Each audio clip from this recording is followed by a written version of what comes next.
of our championship team, the 2021 champion crew chief, and that's Cliff Daniels, and the 2021 NASCAR Cup Series champion owner, Rick Hendrick. Congratulations, gentlemen. Maybe each of you can give us some open remarks on the night and the season, championship season. Yeah, I guess I would say first, this year, throughout the entire season, our team pushed so hard. Sounds easy to say. Of course, all teams push hard. But it all came down to the final pit stop, and I have always pushed our guys so hard back at the shop. The guys working on the car, the guys pitting the car, and to see them shine in a moment where they could shine, I think is just incredible. And then, of course, Kyle on the restart. And really all day long, Kyle saying the game was just incredible. It takes so many people back at the shop at Hendrick Motorsports to get Kyle back after he was out last season.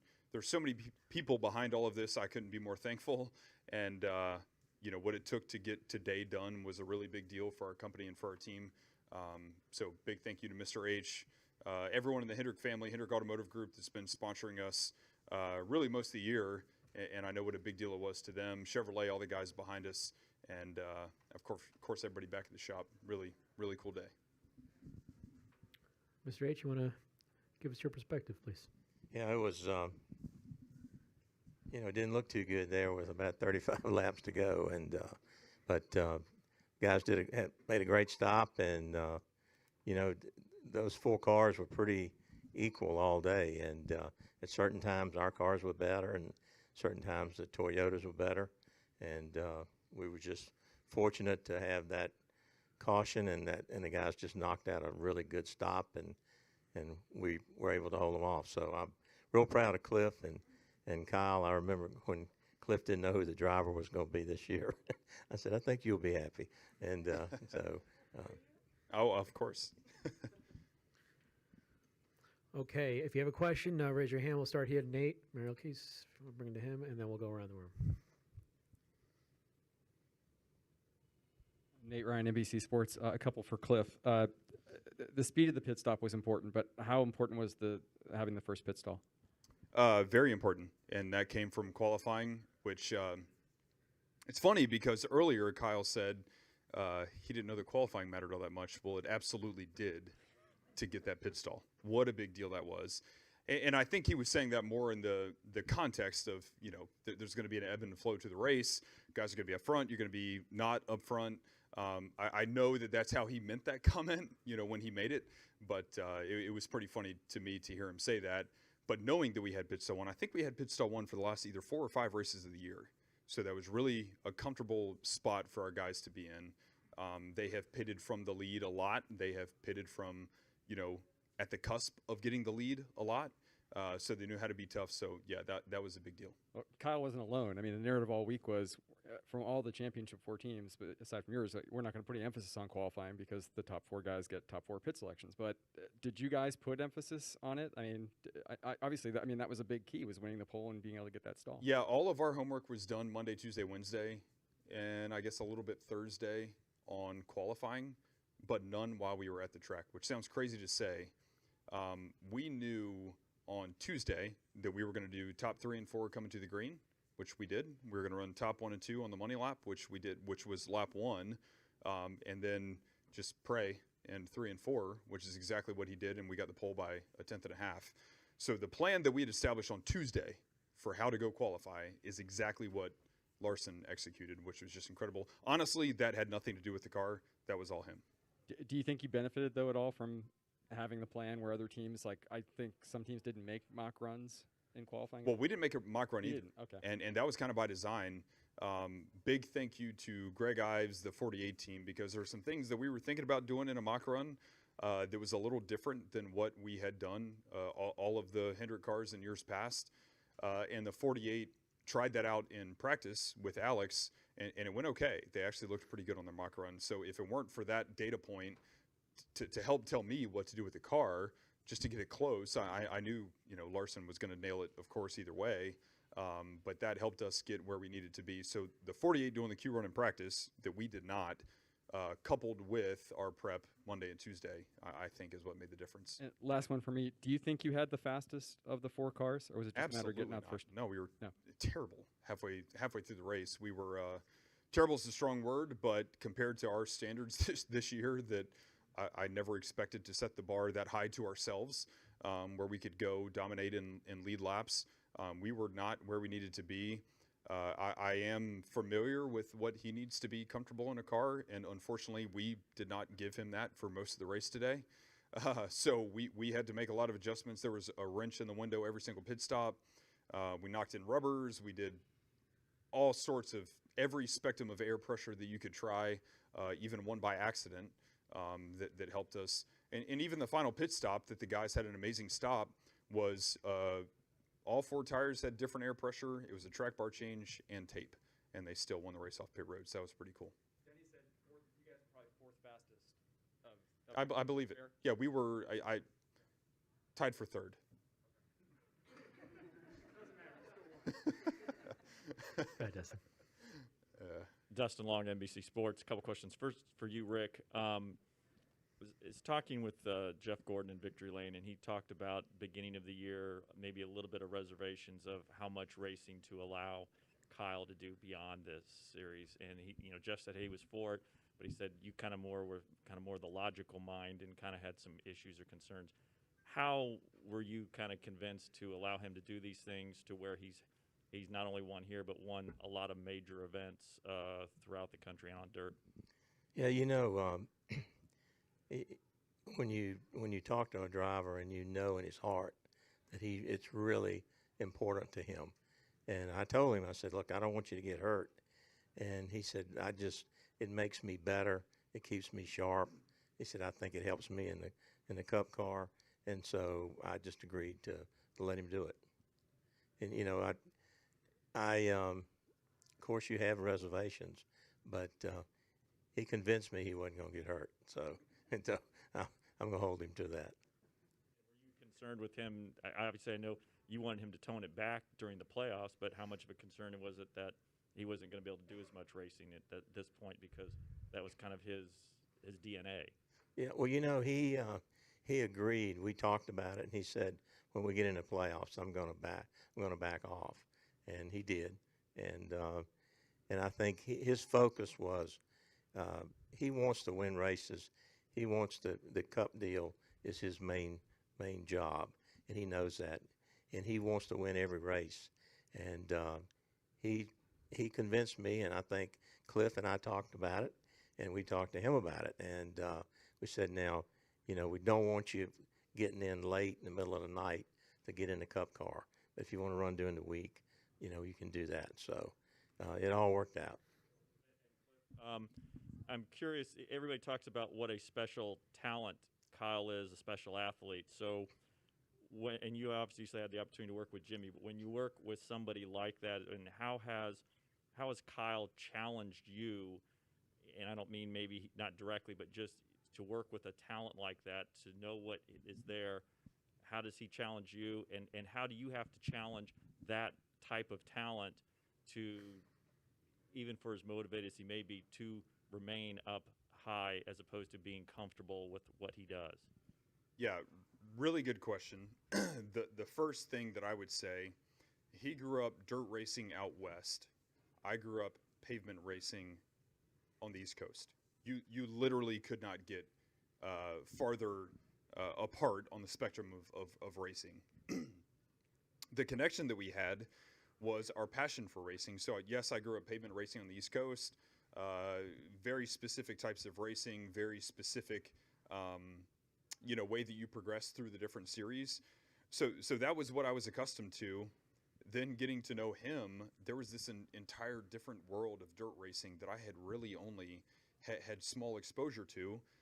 Some friends in college, maybe some friends in high school, a little bit that I kind of learned there. But I took it upon myself to consider myself the weak link between the two of us, and that I needed to learn the discipline of dirt racing and get to know Kevin Rumley, that was his late model crew chief, get to know Paul Silva, his sprint car crew chief, which I'm very thankful I got to know both of those guys. I went to late model races. I went to midget races. I went to sprint car races, just to learn that discipline, to understand the language that they speak, and to understand when he says that racing 3 or 4 nights a week makes him better. What does that mean? What does that look like? So I know Mr. H just talked about earlier that having him not race during the playoffs was a little bit of a safety factor for us, but honestly, I was kind of worried for the opposite, because he raced all season long during the week. And when we won our, we were turn 3 at Pocono away from winning 5 weekends in a row. It would have been the 4th points race, but 5 weekends in a row. He was racing 2 or 3 nights a week then. And I was getting so much information from him about himself. Like, he was up front every night.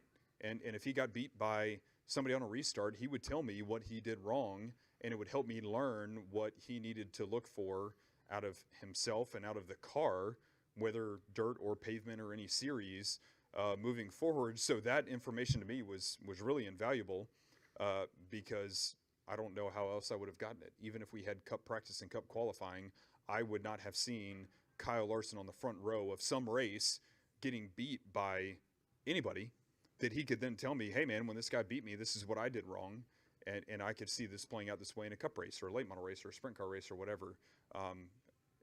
That perspective for me taught me a lot, so that when we talked during the week of our approach, for a Cup race, not only, the Cup race in its entirety, but like, hey man, how do you win the last restart?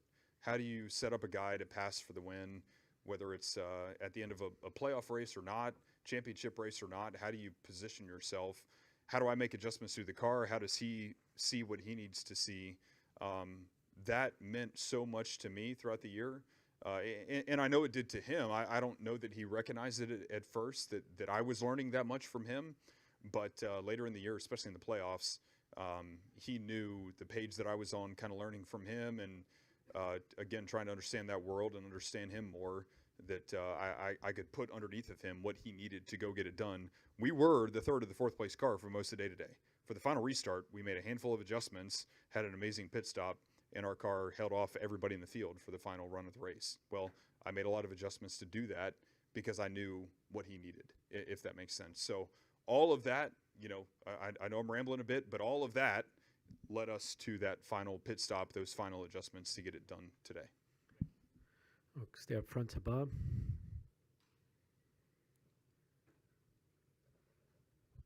Bob Hawkers, Fox Sports. I have one for each of you. Cliff, you just said that you got the car, made a lot of adjustments. So how much is Kyle Larson responsible for those last 30, 40 laps?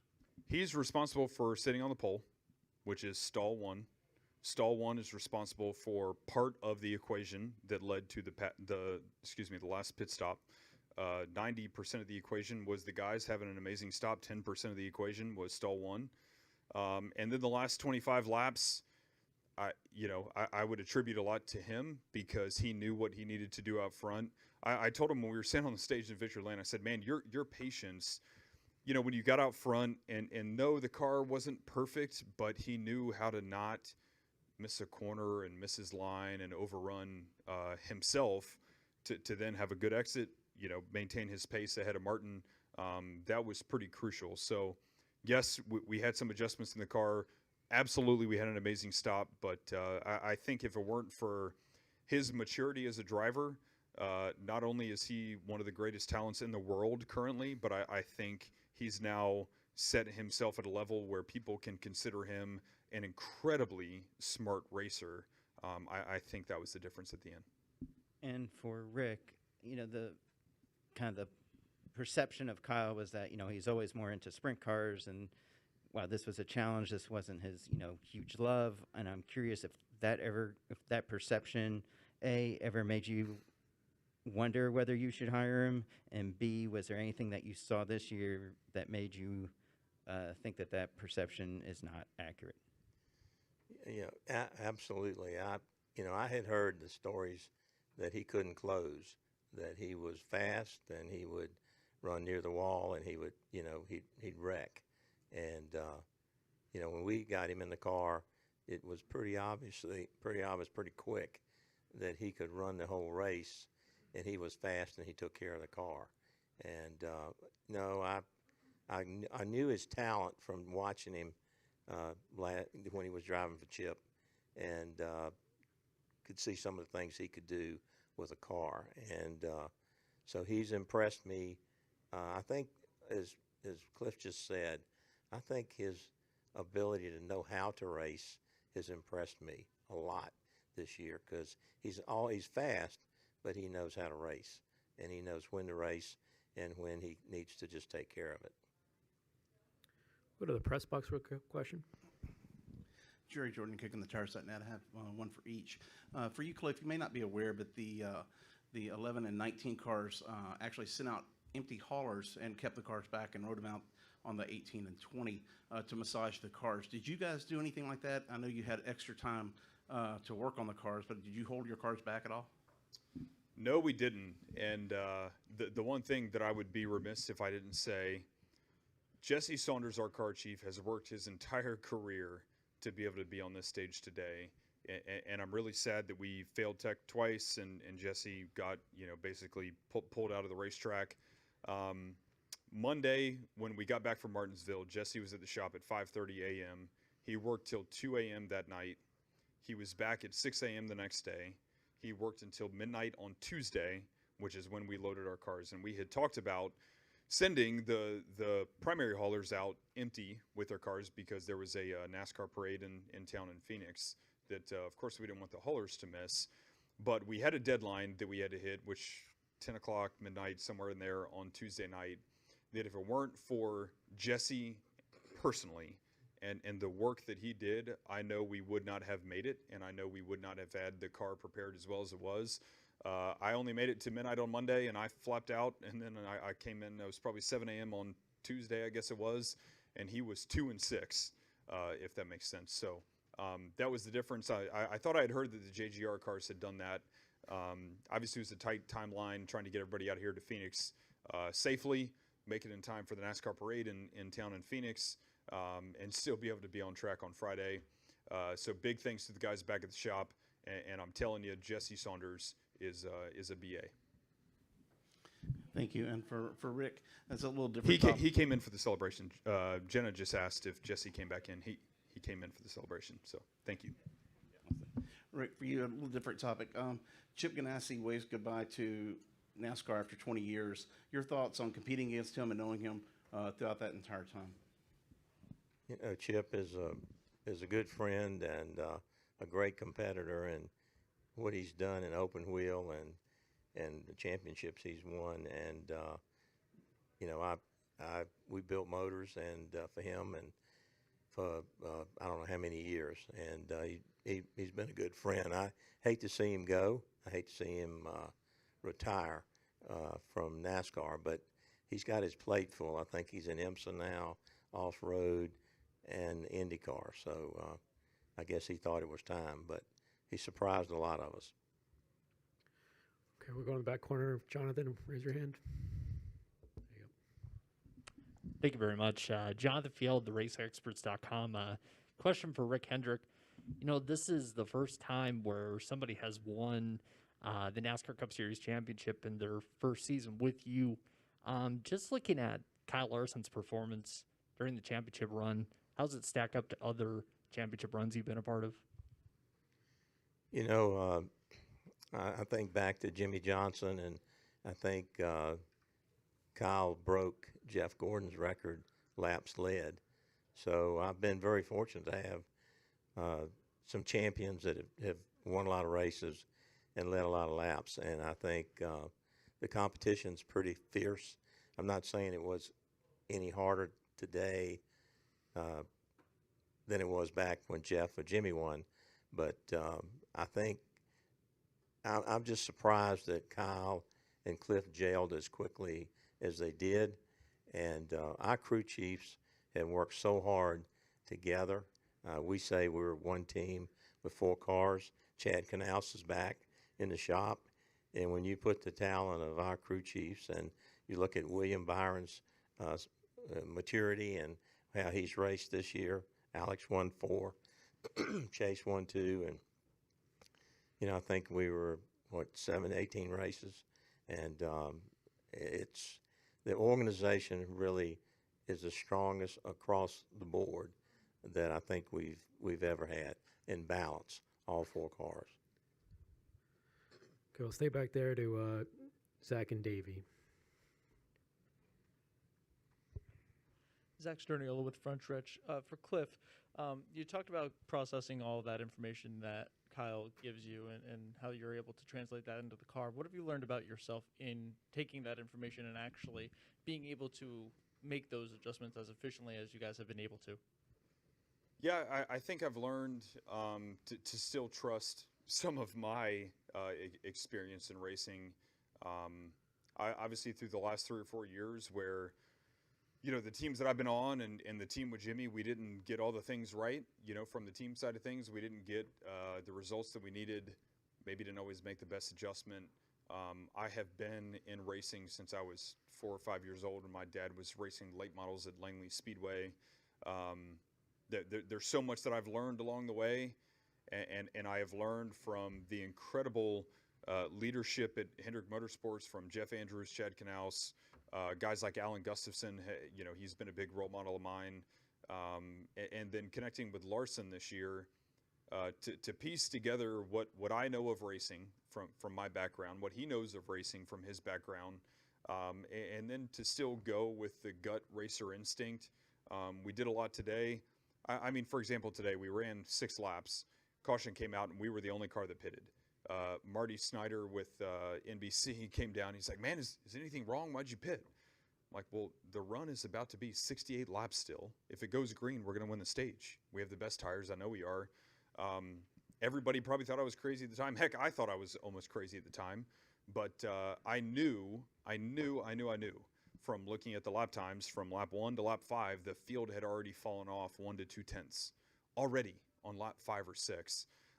So yes, we were alone as being the car that pitted, but that is an example where I knew because we had studied it all week long at a situation like that to go ahead and take the tires, and then if the caution comes out later, you stay out and you get your track position back, which we did, or if the caution doesn't come out, you restart 25th, which we did, and I was pretty confident we were going to drive back up, and just because the tire life difference, drive back to the front. So I'm answering your question with an example. There's an example. Additionally, these were the last pit stops with 5 lug nuts, and obviously pit stops are still going to be important next year with the next gen car, I'm sure. But what significance does it hold to you that you won this championship in large part due to efforts that will be used in other ways in 2022? Yeah, it's a big deal, and I think Mr. H looked at where our pit crews were the last couple of years, and he kind of tasked all of us with improving over-the-wall performance. Of course, we needed to improve car performance. We needed to improve in every area. And the crew chiefs, Chad Knaus, a lot of guys, we all spend time really trying to refine our pit crews and keep pushing them the way we practice. Big credit to the coaches, the staff back at the shop. I want to say there's 6 or 8 people that are really in charge of our pit crew department. They have done a great job all year long of pushing our guys every week, and I know that sounds basic and simple, but it is that simplicity of the reps, the routine, the pushing, the workout days, the practice days that made the difference for us at the end of the day today, which we all know if the 5 car didn't win the race off pit road, we probably don't win the race, we probably don't win the championship. That was the difference, but it wasn't by accident, right? There was a lot of hard work, a lot of good people, a lot of good prep behind that started a year or 2 years ago in building the process to where we have it today. Go to Davey. Davey Siegel with Front Stretch. Congratulations, guys. I got one for each of you. Cliff, last race with this generation car, you've talked about how special this car and this era of motorsports is to you. Certainly winning the championship and winning 10 races today is the most special part of today, but is there any added significance to you to kind of send this car and send this era of motorsports off with a win? Yeah, I mean, I think it's a big deal. There's, I guess if I back up in the week, it kind of hit home for me when on Monday and Tuesday a lot of the guys that normally you see in their specific department for chassis construction, body construction, finish fab, whatever it may be, I see them maybe weekly, bi-weekly for how they operate and how they work. We had a lot of those folks that came up to the race shop floor to be there with the cars on the setup plate, to be with the teams. We had a lot of those guys, a lot of the craftsmen, the fabricators, the guys that really put their heart and soul and their craft into building these cars. We had a lot of them around, Monday and Tuesday until we loaded. That was a really bittersweet moment because those guys had such a hand, not only in building our cars this year, but I know we as a company, we're really proud that we have a lot of guys that have been in our company for over 15 or 20 years. There's so many of those guys, those folks that have been around for so long. They've contributed to all the success of Hendrick Motorsports. To have them around, to see the look on their face that they were sending their best out the door, but also knowing that life is going to be different next year. I think we're all excited in the anticipation for what next year is, but it's definitely different. That moment kind of hit home for me, and I think it did for a lot of folks to see those guys on the shop floor. Kind of sending their goodbyes, sending their best wishes to their final true piece of art that is a NASCAR race car Gen 6 the way we've known it. And for Rick, you hired Kyle presumably because you believed in him. You thought he could do this. You thought he could get here. Did you think that he would get here and be a champion this quickly? No. If you ask me, did I think he could win 10 races and win the championship? I mean, I thought he'd be fast. I thought the team would be good. But if I had no idea when the season started that we could win 18 races and he could win 10. And you hope that you can be competitive. You hope you can run well. I think, as Cliff said, we worked really hard when the 1LE Camaro came out.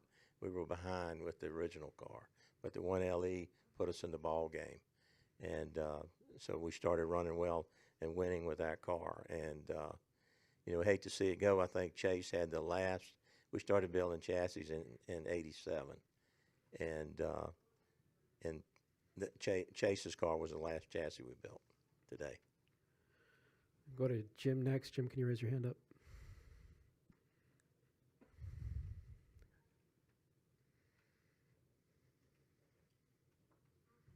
Jim Motorsport.com for Rick. I think this is your 14th championship. I'm sure they're all special. They all have special moments, including this one with Kyle and his story. But I just wondered what it felt like to have a championship with the 5 car and the colors that it represents for you and for the whole organization. Yeah, I think my wife and I, when we watch that car race, it does something to us. Paying tribute to our son, the number, the colors. Then Hendrick Cars got on it, and they got so excited about it when we were getting ready to do another sponsorship. They wanted the car, and so it does the whole company. It just means so much to them and our organization and the automobile side. They were sending texts and everybody I love that color. I love that car. And so it's very, very special to be able to win that and celebrate his colors, his number, and his life. We'll go next to Jenna. Jenna, can you raise your hand, please? Thank you. Mr. H., you've had a lot of successful partnerships with your race teams, and this one had put together one of the best seasons in NASCAR history. What do you see in this team, and how far do you think they can go? I look at the age of our guys, and I'm amazed at how far Williams come, and how he's up front every week, and he's good on short tracks or speedways. Alex won 4. I think with their age and the way, the main thing is the chemistry inside our company, the sharing and the working together. The crew chiefs, I mean, our drivers on the debrief, they listen to each other and they share information and they try to make the other guy better. And it's never been, the chemistry in our company's never been this good. And so with everybody's age, and I'm hoping that I don't know if we can do this again, but I hope we've got a lot of wins ahead of us. But specifically the 5 teams, 11 wins, the all-time most laps led. You know, why did they do that in their first year together? Well, I think we had a great baseline, but Cliff is a great leader, and we could see the momentum coming toward the end of the year with Jimmy, and then Kyle steps in to a program with the cars that were all, if you look at what they've accomplished this year with all the wins, and everybody won races. I think the table was almost set for him. Now, when he got in the car, his talent did the rest. And these guys, the chemistry between the two, and if you watch this guy, he's like rock solid. I mean, he doesn't shake or get nervous, and I mean, I go wacko trying to make sure watch what they do, but I just think sometimes you just hit on something, and we have really hit on something with these two. And then Cliff, he said you're rock solid. We've all sort of noticed that. We've worked with Ray and we've worked with Chad because he knows what I'm going to ask. Chad raised him. Yeah. So like, what's your intent? Like, what are you pegged at normally? Like, what's your resting heart rate, and what's a Cliff Daniels party look like? My resting heart rate is too high. I did not sleep any last night. I have not slept any before any Cup race all season long, just so you know. So Larson asked me today, he was like, hey, did you sleep last night? I'm like, no, I didn't sleep last night. I haven't slept before any race all season long. I mean, even pick a random race in the middle of the year, I did not sleep. I'm just, I didn't sleep. I'm just telling you. That's I didn't a total surprise to me. Yeah, I'm shocked. Look, you can ask my wife, and I promise you, she's like, all the time she lectures me, you have to get sleep, you have to get sleep. I cannot sleep because I hold myself to a really high standard, and I think the folks around me know that. And we have the character of guys on our team that I can hold them to that standard. You can ask any one of them today. I made fun of our tire guy, Cesar Villanueva, who's been in the sport for a long time. Had a great time with him today. Had a great time with Steven Legendre, our engine tuner. Jesse Saunders, our car chief, who wasn't even here today. I was talking smack to him over text. We keep it fun, but part of the reason that we can keep it fun is because they know that I'm going to hold myself to a high standard. So if I hold them to a high standard, it's equal. They know I'm going to beat myself up as hard as I beat them up. They know that. So yeah, for me, the celebration, if I make it through tonight, which I'm sure Larson's going to try to kill me tonight. I remember I didn't sleep last night, so if he tries to kill me tonight, which I'm sure he will, if I make it to tomorrow evening, I will be a long time with no sleep, and some more of that in the meantime. What do you do when you're not sleeping? Are you like studying or just thinking? So last night, I knew what was coming. I saw the writing on the wall. So I got in bed at probably 9 p.m. local time, and I saw every single hour, all the way until I got up at 6:30, whatever. Somewhere around 2 a.m., I got up, drank some water, kind of walked around. We stay right over here where the stadiums are, so I could see all the folks leaving after the hockey game, and they went out to the bars and stuff. And I'm going to be honest, there's some Bible devotionals that I read and watch and listen to, and did that in the middle of the night. And I knew that my anxiety that I've had all year long probably wasn't warranted, but it's still a real thing. And so when Larson was like, man, you didn't sleep last night, I'm like, dude, I haven't slept all year, so I'm right where I should be. It's okay. He's like, really? I didn't know that. Well, yeah, I hide it from you. It's okay. So yeah, I never sleep the night before a Cup race. It probably never will. As long as he's my driver. I mean, with Kyle Larson as your driver, you're the weak link, not him, right? So that's the way I see it. Okay, we'll go over here. Want to raise your hand? Yep.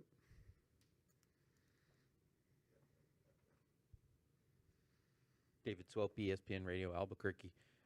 Cliff, you guys were getting ready for that final stop. You had everything set up, and it looks like you were trying to seize an opportunity, trying to be ready for that. What did you see come off of the 13 that started getting you to lobby with the official that something came off? Yeah, I got super amped up because the 13 car, I don't know what led to it, but he came by us on the front straightaway. And about the time he crossed the start-finish line, I saw a brake rotor 5 inches in length tumble down the front straightaway right in front of me, and I saw where it landed. So I started jumping up and down and trying to get John Mano, the official that's in our pit stall, his attention. I was screaming at Tyler, our spotter on Channel 2, because number one, I didn't want anything to happen to our car or any playoff car at that point, even though we were running fourth. And of course, number two, I thought that there should have been a caution for that, watching what happened right in front of me, just to reset the field and give us a shot. So that's what I saw. Mr. Hendrick, how much time are you going to give the guys off before they get to start on the next-gen car? Okay, the answer is 0. All right. Thank you. We'll go Noah, then Justin. Behind you, Meryl Keys.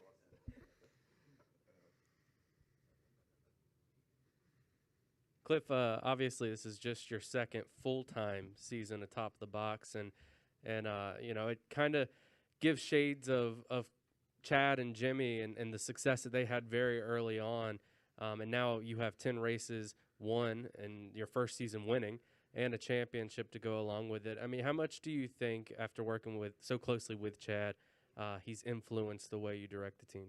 Yeah, he has for sure, but I would be remiss if I didn't say that if it weren't for me, throughout the course of my time at Hendrick Motorsports, understanding the way that Mr. H has led our company, I still remember this so clearly like it was yesterday. It was 2018.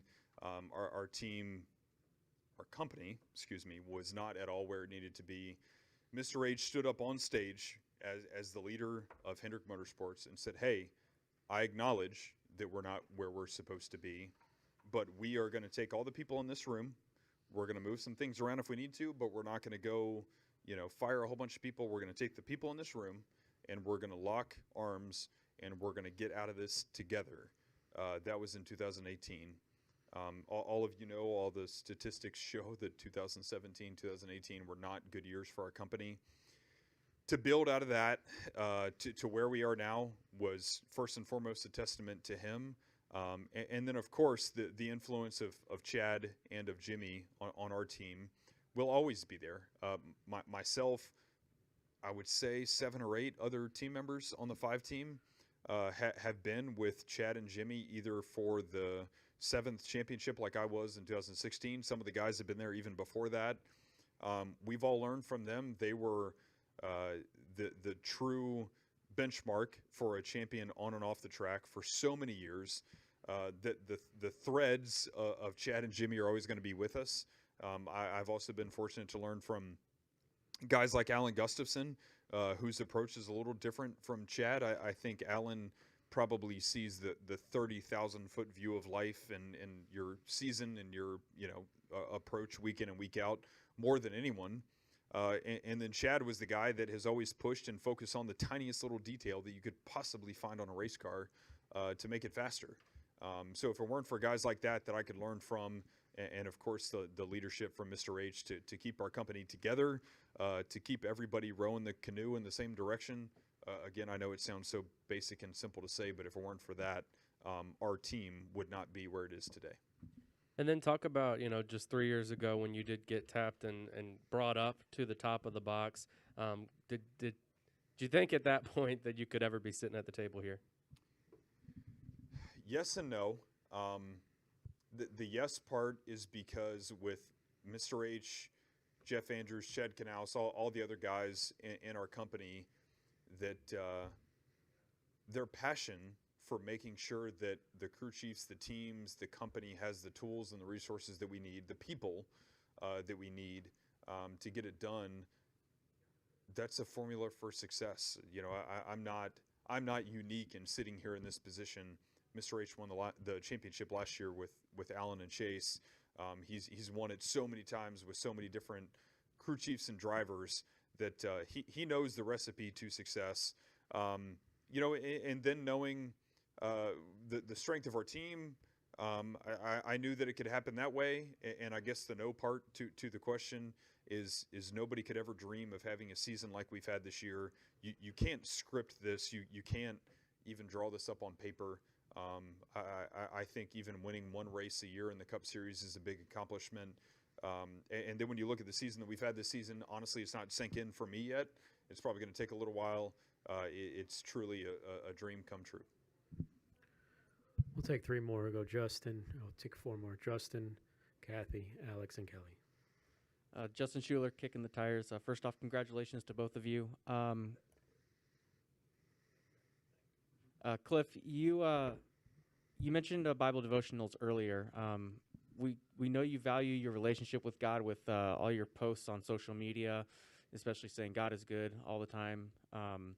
So what would you say is one of those devotionals or Bible verses that you've held on throughout this year, especially with it being so successful? There really hasn't been one in particular, and I think Mr. H is pretty familiar with this. A guy named Mac Brock, he's a Christian singer, been around a long time, part of Elevation Church. He actually came to Hendrick Motorsports this week on Wednesday, and I have looked up to him for a long time, and in my journey of faith and a lot of things that have happened in my life with my family, my parents, just different aspects of my life. I've always looked up to him. We have it's called the John Hendrick Fellowship Lunch. It's every Wednesday at 12:30 p.m. So Mac Brock came and sang for us this week. And some of the messages that he had were so powerful. I think he even did his own unique message for Mr. H this week. Every week, I feel like God shows me something different. He shows our team something different. Look, as someone who tries to show that I have, a Christian faith, I know that I'm probably not the best example all the time, but I know that there is a higher power that's led to the success that we've had this year. For what Mr. H has done for us this year, I'm always going to be the first to acknowledge that. So this week leading up to Phoenix and this weekend was really powerful to have Mac there. He texted me before the race, gave me some words of encouragement. That was pretty powerful. Well, when Larson crossed the line, you were beyond speechless, obviously. And then when you're done standing there for a good 5-10 minutes, you just pointed up to the sky. What was going through your mind, realizing you had won it all? Well, it's also surreal. If you ask any crew chief in the Cup Garage, hey, you're going to win, 10 races plus the All-Star, and you're going to win the championship. Do you believe that's going to happen? Everybody would be like, man, that's crazy. The sport is so tough. The rules are tough by design, which is a good thing. The competition is so tough. You can't really script what has happened for our team this year. And I really think that it's been God's hands and what has led us to this point, giving Mr. H the vision to bring Kyle back and to mentor Kyle the way that he has, to put our team together with him, to even believe in our team. Like, I didn't even know that we were a team worth believing in, to be honest with you, because the last 2 years left a lot to be desired. So having that belief in us and just seeing the way that the year has gone, there's been a lot of things that have worked out, including today. If the caution doesn't come out today, the 19 wins the championship and the 5-car finishes 4th. Let's be honest, right? I know that. I'm be the first one to acknowledge that. But we stuck to our guns. We had a set of changes dialed up for the last pit stop. The guys knocked it out of the park, and the way it all worked out was truly a blessing. Kathy Brown, pitting outside the box. My question or comment is for Mr. H. Given the history of the number 5, you've had tremendous talent behind that wheel. But I was thinking about it as you were answering questions, and to expand on what Jim had said, I do believe, and correct me if I'm wrong, it's been 25 years, 1996, when Terry Labonte won the last championship in the number 5. Can you kind of tell me what you're thinking and what you're feeling when you think it's been 25 years ago since the 5 won a championship? We kind of parked the 5 when Dale wanted to run the 88, and so when we brought it back, it was very special because it was our first number, and you know, Mark Martin did a heck of a job, and he had a shot at a championship, and Terry did an unbelievable job.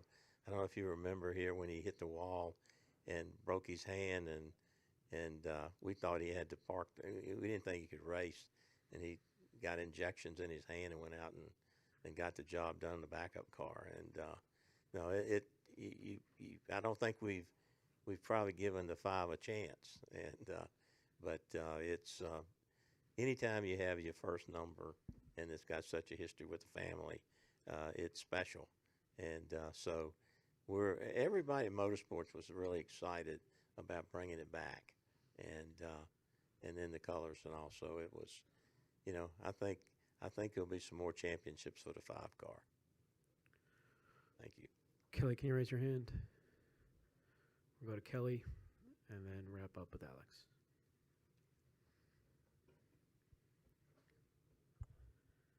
Kelly, CrandallRacer.com. Cliff, you said a minute ago you can't script what's happened to this team this year. You've obviously spoken a lot this year about Kyle, the talent he is. But at any time, did you just think to yourself, what he's doing is impossible? Like, to come back, be as good as he is, as fast as this team was, did it just ever seem like what he was doing was impossible? In a way, yes. I think for all the obvious reasons that you're alluding to. But then in another way, no, because, you know, I think when you look at his Cup career, I wasn't intimately involved in you know, his Cup career before. Obviously this year, he did have a little bit of a stigma that he couldn't close. And, you know, he ran dirt tracks a certain way, and the way he approached racing was a certain way. I do think that there's a level of maturity that he has now as a champion driver, as a race-winning driver, whether it's on dirt or on the pavement, that when you hear the way he gets out of the car after winning a race and critiques himself and knows in the back of his mind what he can do better the next time, man, that separates the men from the boys. And I really think his introspective look at himself to know, hey, man, yeah, I won that race, but I didn't do the best job on the restart, and yeah, I had a good 1 and 2, and that's what won me the race. If I'd had a better restart, and if I would have done A, B, and C on the restart, I would have been better. I mean, that's coming from the guy that just won a race. Name the race, right? Could be dirt, sprint car, late model, or a Cup car.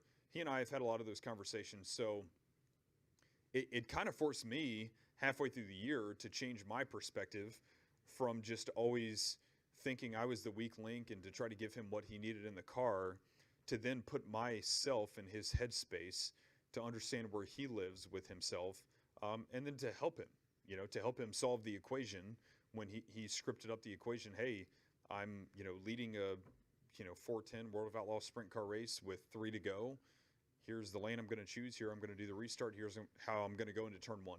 He and I have actually had those conversations. I'm not the first guy to know anything about 410 World of Outlaws sprint car racing, but he's opened up enough with me to help strategize his mindset and his approach to that.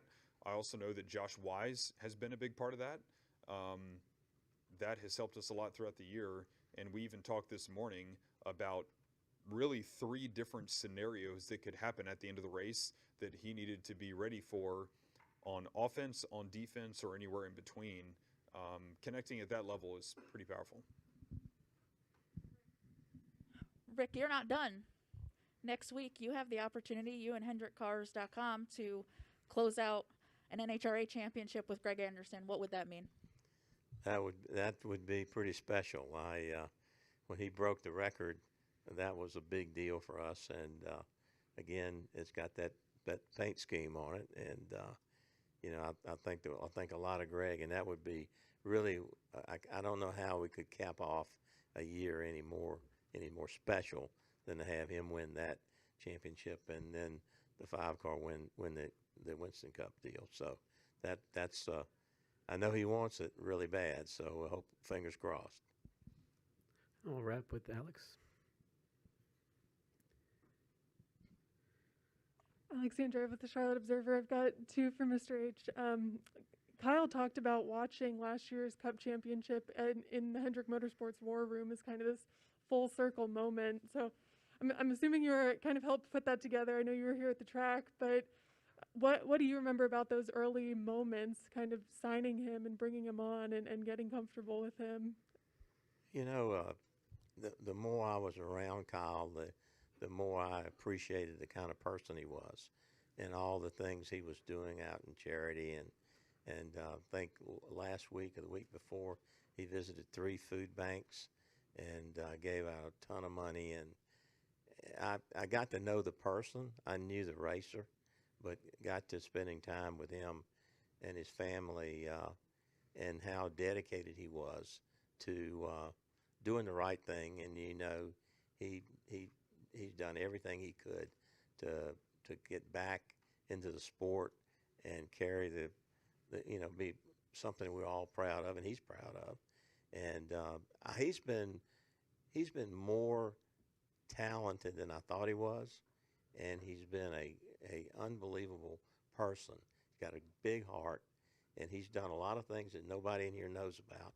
He doesn't try to get publicity, and he's just a good human being, and he's got a tremendous amount of talent. I've watched him with his kids, you know, just the family guy he is, and the way they traveled around, he and his wife taking turns driving the motorhome, going to sprint car races, and he's good people.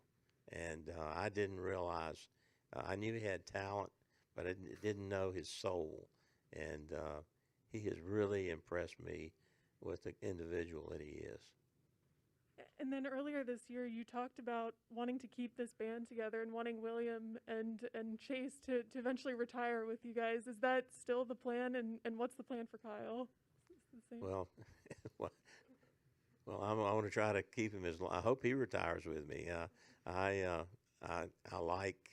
really like our lineup right now. I like just the chemistry between the 4 drivers. That's important, that they get along. And of course they want to beat each other, but hey, I've got a lot invested in William. I've got a lot invested in Chase, Alex, and Kyle, and I hope we can keep the band together because we've got such a good core working together. I mean, I can't emphasize enough. You don't hear any friction between our guys and our crew chiefs, and they really work well together. And to me, that's what makes an organizational work, is all the people really pulling together, wanting to. It's because of his leadership. Because of making it better. So, but anyway, you got it. You talented people. Marshall Carlson back there, he's the president. Doesn't get any credit. He's in the background. He's working with sponsors, taking care of things. My grandson, he's. You know, we hope that we race for many, many years to come. So we're in the people business. I don't care what kind of business you're in. You know, our automotive group wants to win. They want to be number one. They want to be the best, and it kind of trickles down through both organizations. So I'm just blessed with having really, really good people that want to work together. Great. Mr. H. Cliff, thanks so much for all the time. Congratulations on an outstanding season, and try to enjoy the off season. I know it's going to be busy. Thank you. Thank you. Last thing I want to say, you guys do so much for us. Yeah. Thank you. I mean it all year long. I know you guys have a tough schedule and everything you guys do. Thank you for covering our sport the way you do, covering our team the way you do. Very special season for us, and I know you guys probably don't always get the thanks you deserve, but thank you. Happy holidays.